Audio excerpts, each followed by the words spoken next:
बिस्मिल्लाहिर्रहमानिर्रहीम वबिही नस्तईन अस्सलामु अलैकुम वरहमतुल्लाहि वबरकातुहू नहमदुहु व नुसल्ली अला रसूलिहिल करीम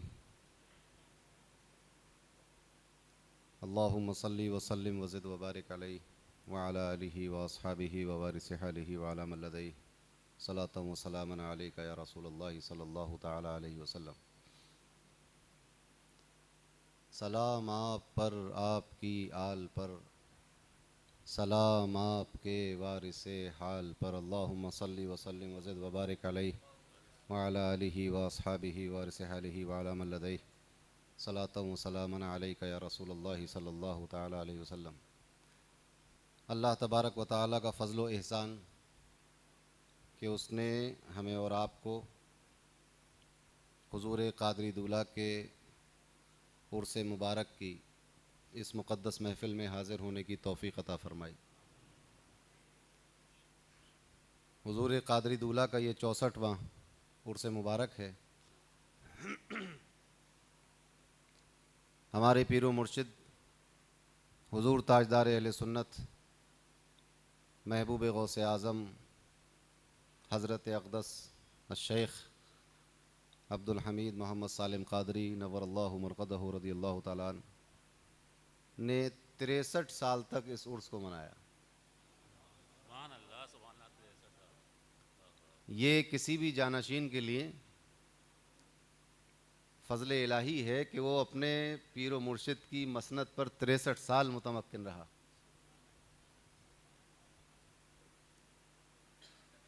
और हुज़ूर ताजदार अहले सुन्नत की तरबियत में और उनकी तवज्जुहात के ज़ेर साया हम लोगों ने भी उर्स मनाने का और उर्स मुनक़्क़िद करने का सलीक़ा अल्हम्दुलिल्लाह सीख लिया।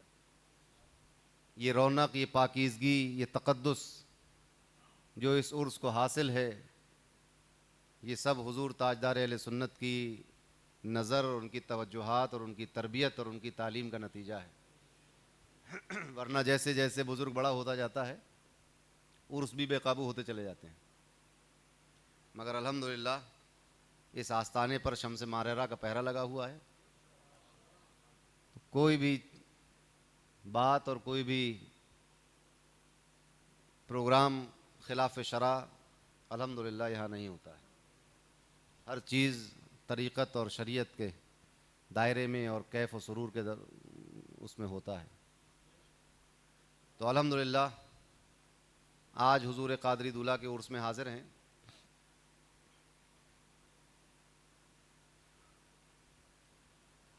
हुज़ूर ताजदार अहले सुन्नत के 4 मिसरों से बात शुरू करते हैं। फरमाते हैं कि ताहा तासीन मीम कहता है, ताहा तासीन मीम कहता है और रऊफ़ व रहीम कहता है। ताहा तासीन मीम कहता है और रऊफ़ व रहीम कहता है। उनके अखलाक को खुदा उनका खुद ही खुल्क़े अज़ीम कहता है। उनके अखलाक को खुदा उनका खुद ही खुल्क़े अज़ीम कहता है। अल्लाहुम्मा सल्लि अला सय्यिदिना व शफ़ीना व हबीबिना व मौलाना मुहम्मद व बारिक वसल्लम सलातन व सलामन अलैका या रसूलल्लाह। और अपने गौस की बारगाह में अर्ज़ करते हैं कि गम को खुशियों में ढाल देते हैं। गम को, खुशी एक अलग चीज़ होती है, गम एक अलग चीज़ है। ना खुशी गम है, ना गम खुशी है। मगर ये करामत है गौसे आज़म की कि गम को खुशियों में ढाल देते हैं। कैसे? डूबी नाव निकाल देते हैं। गम को खुशियों में ढाल देते हैं, डूबी नाव निकाल देते हैं। उनको दी है खुदा ने ये कुदरत, अल्लाह की दी हुई कुदरत है। ये ताकत और ये करामत अल्लाह की दी हुई है। उनको दी है खुदा ने ये कुदरत, वो क़ज़ा को भी टाल देते हैं। वो क़ज़ा को भी टाल देते हैं। और अब मैं अपनी कुछ तुकबंदियाँ पेश करूँगा। बहुत पुरानी पर्चे निकल आए, ये तकरीबन 20-22 साल पुराने। अर्ज़ किया है कि रोज़ अफजूं हो न क्यों औज पे शाने बगदाद, रोज़ अफजूं हो न क्यों औज पे शाने बगदाद, शाह बगदाद हैं जब रूहे रुवाने बगदाद, शाह बगदाद हैं जब रूहे रुवाने बगदाद, और मुर्दा दिल जिंदा हुए दीन हुआ ताबिंदा, मुर्दा दिल जिंदा हुए दीन हुआ ताबिंदा, गूंजी इस शान से दुनिया में अज़ाने बगदाद, गूंजी इस शान से दुनिया में अज़ाने बगदाद। और आपने पाए हैं महबूब से जो कासे विसाल, आपने पाए हैं महबूब से जो कासे विसाल, उसका एक कतरा हमें पीरे मुगाने बगदाद, उसका एक कतरा हमें पीरे मुगाने बगदाद। और सच कहूँ दीन का चर्चा करूँ और नात पढ़ूँ, सच कहूँ यानी सच बोलूँ हमेशा, सच कहूँ दीन का चर्चा करूँ और नात पढ़ूँ, मुझको अल्लाह अता कर दे ज़ुबाने बगदाद, मुझको अल्लाह अता कर दे ज़ुबाने बगदाद। और हैं निशां चिश्तो बुखारा के भी ऊंचे, लेकिन और बहुत ऊंचे हैं निशां चिश्तो बुखारा के भी ऊंचे, लेकिन सबसे ऊंचा नजर आता है निशाने बगदाद, सबसे ऊंचा नजर आता है निशाने बगदाद। व आलामी अला रअसिल जिबाली, खुद फरमाया गौस पाक ने, सबसे ऊंचा नजर आता है निशाने बगदाद। और पहुंचे बगदाद में जब कादरी दूल्हा मेरे, कादरी दूल्हा की शान क्या कहना, गौसे आज़म ने इतना नवाजा था उन्हें कि जब बगदाद शरीफ पहुंचते थे तो हर शख्स गिरविदा हो जाता था उनका। पहुंचे बगदाद में जब कादरी दूल्हा मेरे, झूम उठे देख के सब पीरो जवाने बगदाद, जो झूम उठे देख के सब पीरो जवाने बगदाद। और लिल्लाहिल हम्द हूँ मैं कादरी चिश्ती इश्क़ी, लिल्लाहिल हम्द हूँ मैं कादरी चिश्ती इश्क़ी, मुझको अजमेर पे होता है गुमाने बगदाद, मुझको अजमेर पे होता है गुमाने बगदाद। अभी हाफिज़ साहब की बहुत सारी गज़लें पढ़ी नात खानों और दूसरे शुअरा ने, तो एक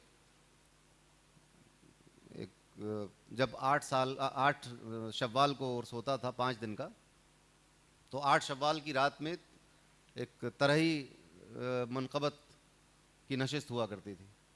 वो हुजूर ताजदार अहले सुन्नत एक मिसरा देते थे तो शुअरा आस्ताना उस पर तब आजमाई करते थे, तो उसी में था। उसी मिसरे की कई गज़लें अभी पढ़ी गई और हाफिज़ मशकूर साहब ने भी पढ़ी, करम इतना तो हो कम अज़ कम कादरी दूल्हा। तो मुझे अपना एक शेर याद आया उसमें, उसी मुशायरे में पढ़ा था मैंने कि वफूरे इश्क़ व मस्ती में यही कहते हैं दीवाने, वफूरे इश्क़ व मस्ती में, इश्क़ व मस्ती का अब इंतहा हो गई, अब बर्दाश्त दिल हमारा अपने काबू में नहीं रहा, इतनी मस्ती चढ़ गई। वफूरे इश्क़ व मस्ती में यही कहते हैं दीवाने, दमादम कादरी दूल्हा, दमादम कादरी दूल्हा, दमादम कादरी दूल्हा, दमादम कादरी दूल्हा। तो उसी उर्स में, तो वो उर्स कादरी के नाम से मुनक़िद होता था, तो उसी उर्स में ये गज़ल पढ़ी गई थी, ये वाली जो मैं यहाँ पढ़ रहा हूँ कि यकुम शव्वाल को तो ईद की तमहीद होती है, यकुम शव्वाल को तो ईद की तमहीद होती है, ग़ुलामों की तो उर्से कादरी में ईद होती है, ग़ुलामों की तो उर्से कादरी में ईद होती है। और हमारा अपने गौसे पाक से अहद मोहब्बत है, हमारा अपने गौसे पाक से अहद मोहब्बत है, तो हर साल उर्स में उस अहद की तजदीद होती है, तो हर साल उर्स में उस अहद की तजदीद होती है।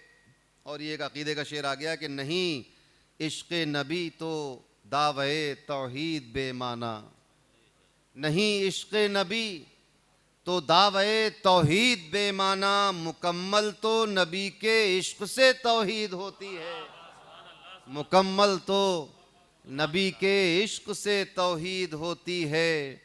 और अपने पीर मुर्शिद की बारगाह में अर्ज़ किया था कि हमेशा जाते हैं बगदाद सालिम 11वीं करने, हमेशा जाते हैं बगदाद सालिम 11वीं करने, बुजुर्गों की यहाँ इस शान से तकलीद होती है, बुजुर्गों की यहाँ इस शान से तकलीद होती है।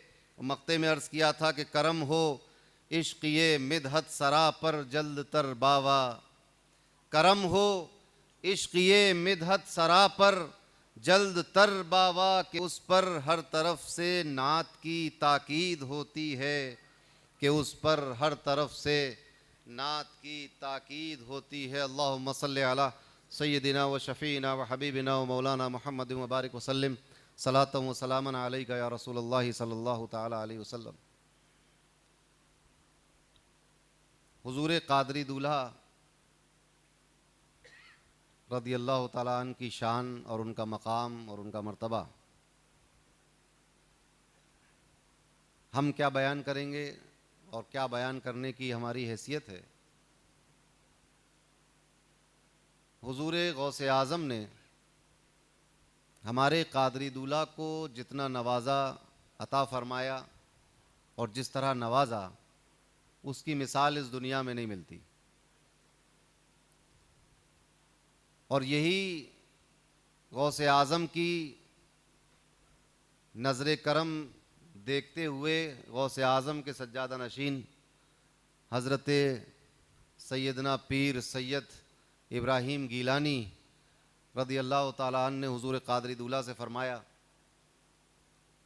हुआ ये कि हज़रत भी उस साल क़ादरी दूल्हा के साथ बगदाद शरीफ गए थे, हमारे पीर मुर्शिद और भी बहुत सारे लोग थे।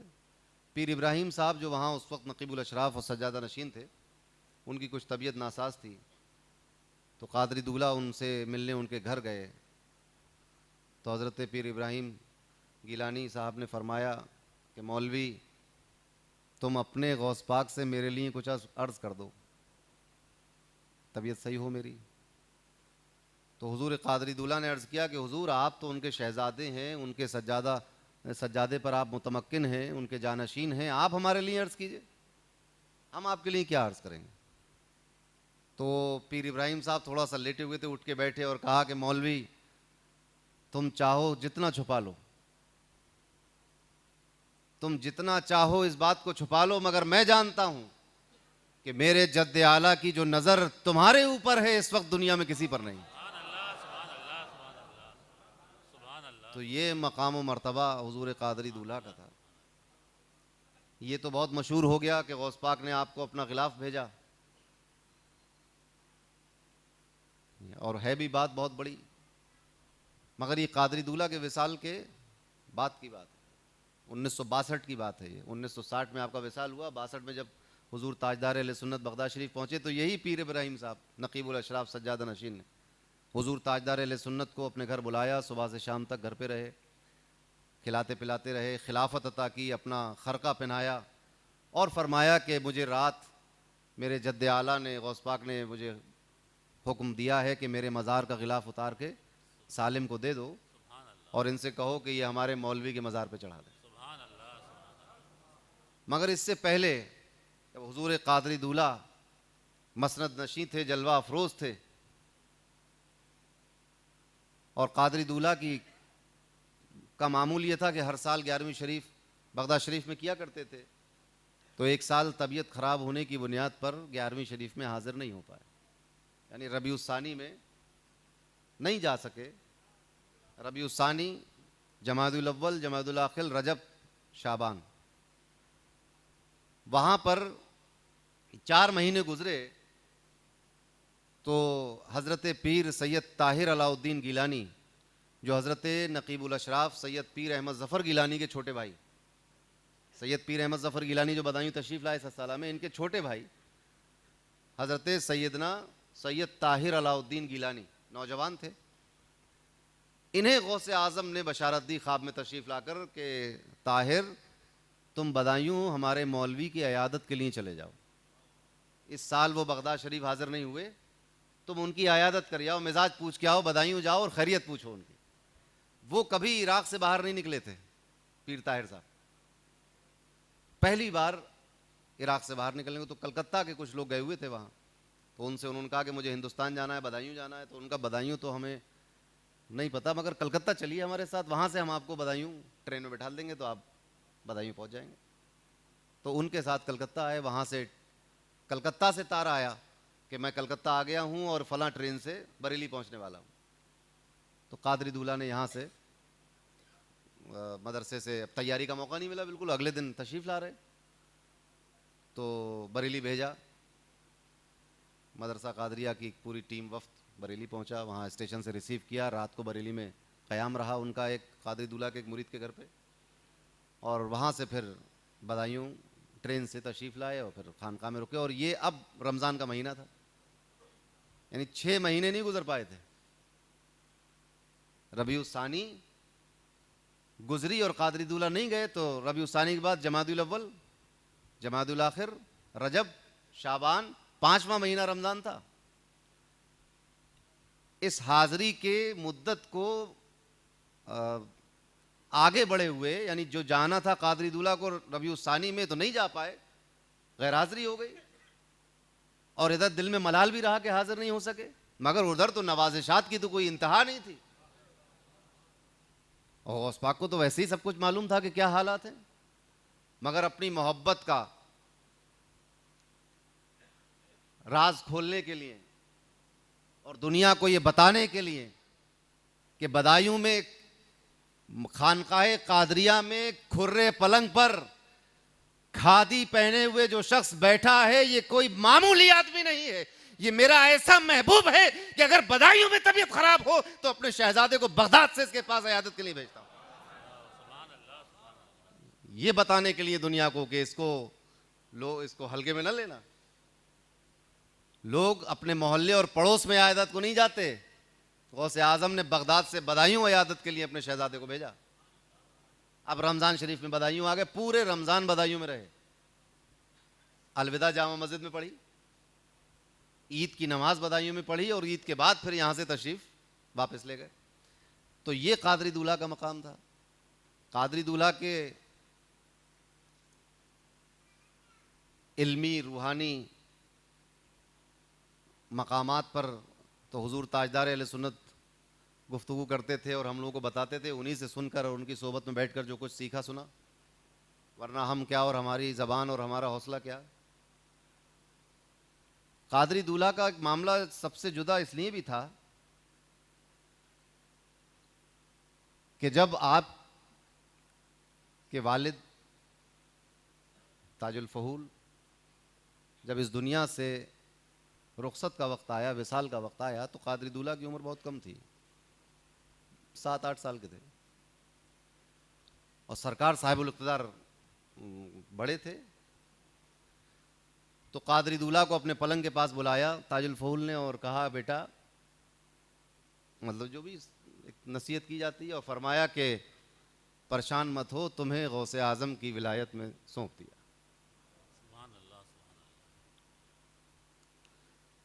तो जिसकी परवरिश गौसे आज़म की विलायत और किफ़ालत में हुई हो, जिसकी तालीम व तरबियत बारगाहे गौसियत महाब से की जा रही हो, तो उसका तो ये मकाम बनता था और होना चाहिए था जो कादरी दूल्हा का था।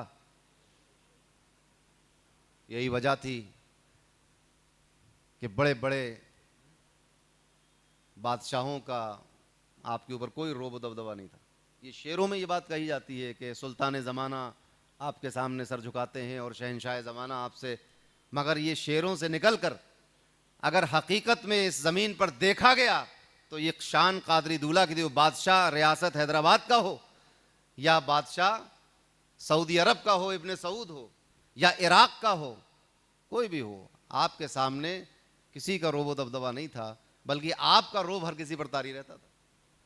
वो वाक़या तो आपने खूब सुना है कि हज के बाद जब इब्ने सऊद ने हिजाज़ मुक़द्दस पर कब्ज़ा कर लिया और उसका नाम सऊदी अरब रख दिया, और अब जो हज आया तो उसमें कादरी दूल्हा तशरीफ़ ले गए थे, और भी दुनिया भर से उलमा और मुफ्तियान किराम आए थे, तो सबको जमा करके अपने बारे में एक राय लेना चाहिए कि हमारे बारे में आपका क्या ख्याल है, और हमने जो इंतज़ाम किया तो वो तो वाक़या सबने सुना है कि कादरी दूल्हा ने उसको वहाँ डांट दिया और उसके सामने जुर्रत के साथ खड़े होकर जो जवाब दिया आपने, वो तारीख़ के सीने पर महफूज है। और भी बहुत सारे बादशाहों को कादरी दूल्हा ने इस तरह के जवाब दिए। हाज़री का मामूल था, बगदाद शरीफ हाजिर होते थे। एक मरतबा पहुंचे तो इराक़ के बादशाह ने अपने वली अहद को, जो इसके बाद बादशाह होने वाला था, उसको भेजा कादरी दूल्हा को रिसीव करने के लिए। आए, रिसीव किया और कहा कि वो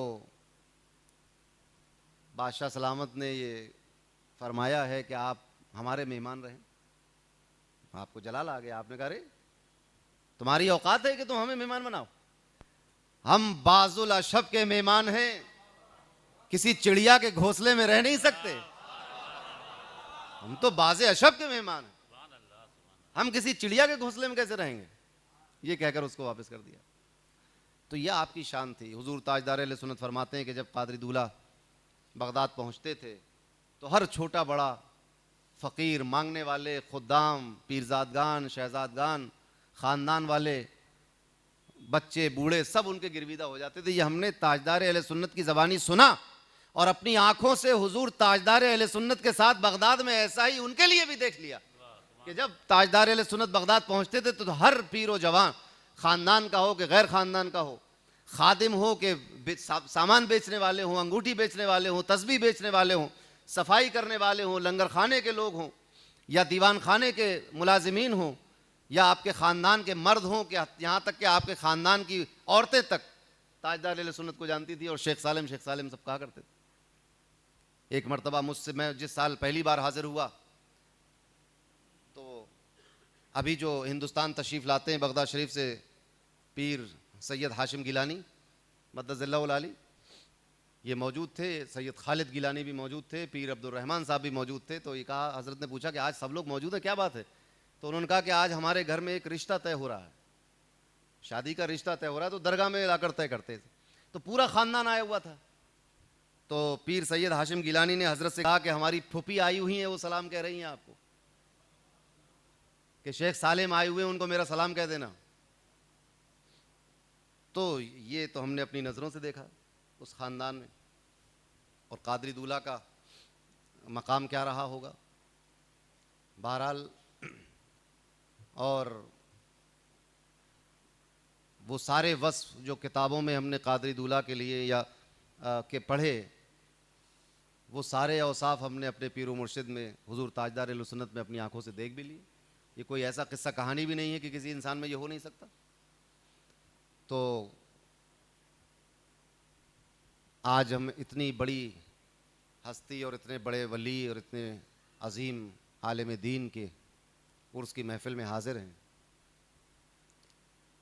अल्लाह के मुकर्रब बंदों की शान ये होती है कि उनको इस दुनिया से कोई लेना देना नहीं होता, इस दुनिया से कोई नफ़ा हासिल करना नहीं चाहते, इस दुनिया से या दुनिया की दौलतों से या इस दुनिया को वो हकीर समझते हैं। उनकी नज़र और उनकी तवज्जो अल्लाह तबारक व तआला के फ़ज़ल पर और उसके करम पर और उसको राज़ी करने पर मरकूज़ होती है। ये अल्लाह के नेक बंदों की सबसे बड़ी पहचान है कि उनकी सारी तवज्जो इस बात पर होती है कि हम अपने रब को राज़ी कर लें, हम अपने पैदा करने वाले को खुश कर लें। तो उसका तरीका ये होता है कि वो बंदा फिर अल्लाह के दीन पर मजबूती से कायम हो जाता है और उसके अहकामात, अवामिर व नवाही को मजबूती से थाम लेता है। अल्लाह ने जिन बातों को करने का हुक्म दिया उसको करता है, जिनसे रुक जाने को कह दिया, मना फरमा दिया, उससे रुक जाता है, दूर हो जाता है। ये अल्लाह के उन बंदों की निशानियां हैं जो अल्लाह का कुर्ब हासिल करना चाहते हैं और हासिल कर लेते हैं, अल्लाह के मुकर्रब बंदे होते हैं। तो जब वो दीन पर मजबूती से कायम हो जाते हैं, अल्लाह के अहकामात को, नबी करीम की फरमाई हुई हर बात को मान लेते हैं, इताअत में अपने आप को फना कर देते हैं, नबी करीम की पैरवी करते हैं और अपनी हस्ती को अल्लाह और उसके रसूल की रज़ा की खातिर मिटा देते हैं, तो उनका ये मर्तबा हो जाता है कि अल्लाह तबारक व ताला उनसे इतना करीब होता है कि जो अब इस बंदे से करीब होगा वो अल्लाह से करीब हो जाएगा। ये एक मियार बन जाता है कुर्ब इलाही का। और ये सिलसिला बसिलसिला नबी करीम से, क्योंकि सबसे ज़्यादा वो करीब है, इसीलिए सहाबा की इतनी बड़ी हैसियत इस वजह से है कि ये उस ज़ाते गिरामी से करीब हैं कि जो अल्लाह से सबसे ज़्यादा करीब है। आप सोचते हो कभी कि ये सहाबी का एजाज़ कि जिसने नबी को देखकर कलमा पढ़ लिया और उसी ईमान की हालत में मर गया, तो उसका इतना बड़ा एजाज़ कि दुनिया का कोई पीर, कोई वली, कोई कुतुब, कोई गौस उसके बराबर नहीं हो सकता। क्यों?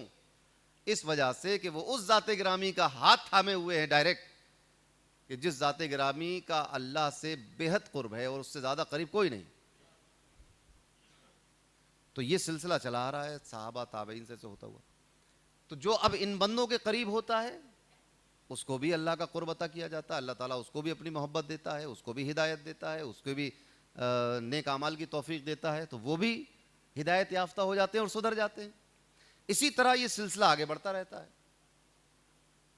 तो अल्लाह के नेक बंदे, अल्लाह के मुकर्रब बंदे ऐसे हो जाते हैं कि अगर अब आपको लिखना पढ़ना अगर नहीं आता और आप सीरत रसूल का मुताला नहीं कर सकते, तो अब आप इन बंदों के पास बैठिए और इनको देखिए कि ये क्या करते हैं, कैसे बोलते हैं, कैसे मिलते हैं, कैसे सोते हैं, कैसे जागते हैं, तो आपको सीरत नबवी का मुशाहिदा होने लगेगा। और अगर किसी मुकर्रब बंदे की जिंदगी ऐसी ना हो कि उसकी जिंदगी से सीरत की तैयबा समझ में आने लगे, तो फिर वो मुकर्रब बंदा नहीं है। वो जादूगर हो सकता है, वो ढोंगी हो सकता है, रियाकार हो सकता है, मगर सरकार की सीरत की झलकियां जिसकी जात से जाहिर न होती हो, वो अल्लाह का मुकर्रब नहीं हो सकता। अब हुजूर कादरी दूल्हा की जात को नजर के सामने रखें, क्योंकि कादरी दूल्हा के जात हम नजर के सामने इस तौर पर रखें कि उनके बारे में जो कुछ सुना है उसको जहन में हाजिर रखिए, और हुजूर ताजदार अहले सुन्नत को जो देखा है उसको नजर के सामने रखिए।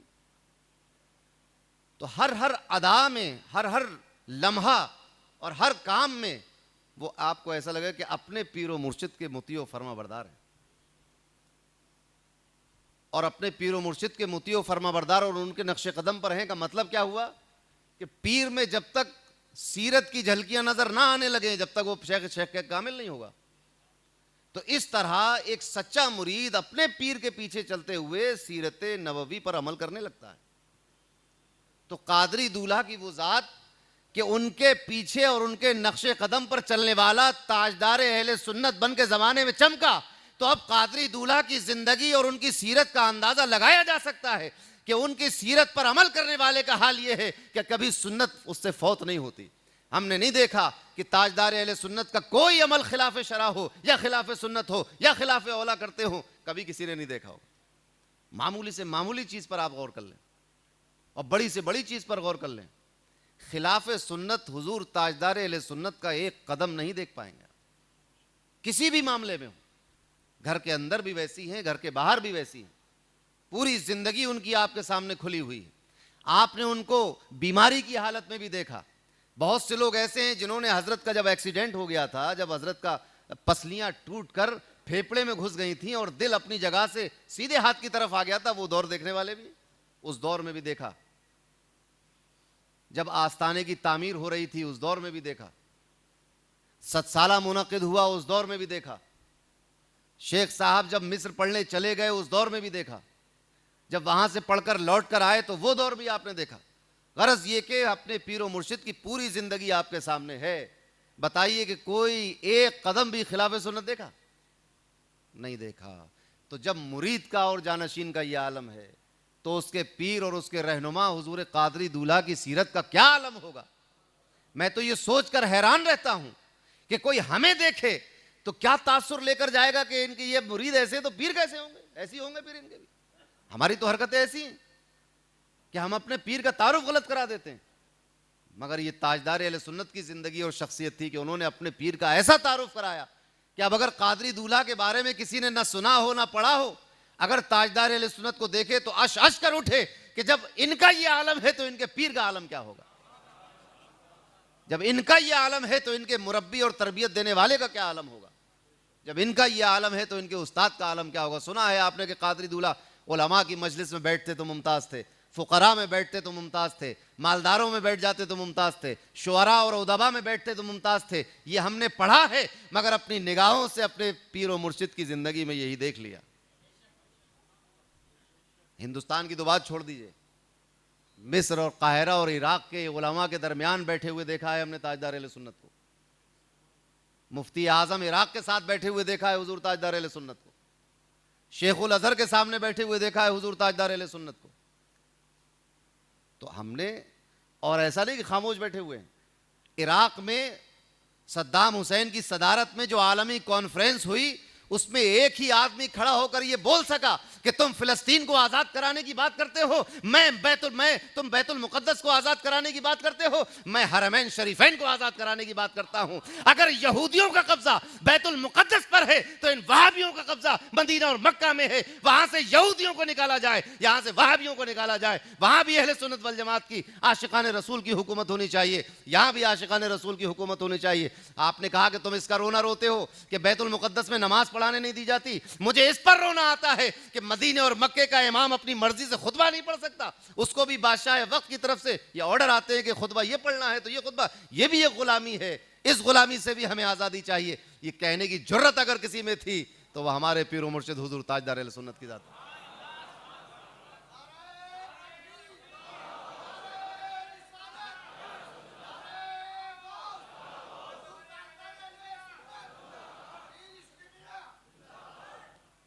आप समझ सकते हैं आपके कादरी दूल्हा ने मिना के मैदान में इब्न सऊद से क्या किस लहजे में बात की होगी, और निज़ाम हैदराबाद से हैदराबाद में बाग आम की मस्जिद में किस लहजे में बातें की होंगी। तो हुजूर ताजदार अहले सुन्नत को देखकर तो उनके पीर का तारुफ हो जाता है, मगर कोई हमें देख ले अगर तो क्या तारुफ लेके जाए हमारे पीर मुर्शिद का। ऐसा तो नहीं कि हम अपने तौर तरीकों से अपने पीर की बदनामी का बाइस बन जाएं। मुरीद तो वो है कि जो पीर को खुश रखने की कोशिश करता है, राज़ी रखने की कोशिश करता है। मुरीद की ख्वाहिश होती है कि हमारे पीर के चर्चे और आम हो जाए। अब हम भी मुरीद हैं तो हमें और हमारी ज़िंदगी को देखकर क्या तासुर लेगा कोई। इसलिए ज़रूरत इस बात की है कि हमें अपनी ज़िंदगी शरीयत के मुताबिक गुजारनी चाहिए। ज़रूरत इस बात की है कि हमें अल्लाह और उसके रसूल के हुक्म के मुताबिक अपनी ज़िंदगी गुजारनी चाहिए। इन उर्सों के इनेकाद का मकसद, एक बड़ा मकसद ये भी है कि उर्स में आने वाले अक़ीदतमंद और ज़ायरीन यहाँ पर आएँ और यहाँ की एक रूहानी और पाकीज़ा फ़ज़ा में कुछ देर वक्त गुजारें, कुछ देर रहें, और यहाँ से ये सबक लेकर जाएँ कि अब हमें अपने गुनाहों से तौबा करनी है और आइंदा गुनाहों से परहेज़ करना है और अपनी ज़िंदगी को अपने प्यारे हबीब मोहम्मद मुस्तफ़ा सल्लल्लाहु अलैहि वसल्लम की मर्ज़ी के मुताबिक गुजारना है। और इसमें कोई ख़र्चा भी, बल्कि इसमें ख़र्चा कम है। नबी की और अल्लाह की मर्ज़ी के मुताबिक ज़िंदगी गुजारने में ख़र्चा कम आता है और शैतान की पैरवी और इत्तिबा करने में ख़र्चा ज़्यादा है। मसलन शादी में अगर जहेज़ न लिया जाए तो ख़र्चा कम हो जाएगा, ढोल और बैंड बाजे न बजवाए जाए तो ख़र्चा कम हो जाएगा, नाच गानों की महफिल ना मुनक़िद कराएं तो ख़र्चा कम हो जाएगा, और ये सब चीज़ें सुन्नत के मुताबिक भी हो जाएंगी। अब सुन्नत से हटकर शैतानी कामों की तरफ अगर जाते हैं तो ख़र्चा बढ़ जाता है। जहेज़ की मांग कर लेते हैं लोग तो ख़र्चा बढ़ जाता है, डीजे और बैंड और बाजे बजवा लेते हैं तो ख़र्चा बढ़ जाता है। बढ़ जाता है कि नहीं? और दूसरी खुराफात करते हैं तो उसमें ख़र्चा बढ़ जाता है।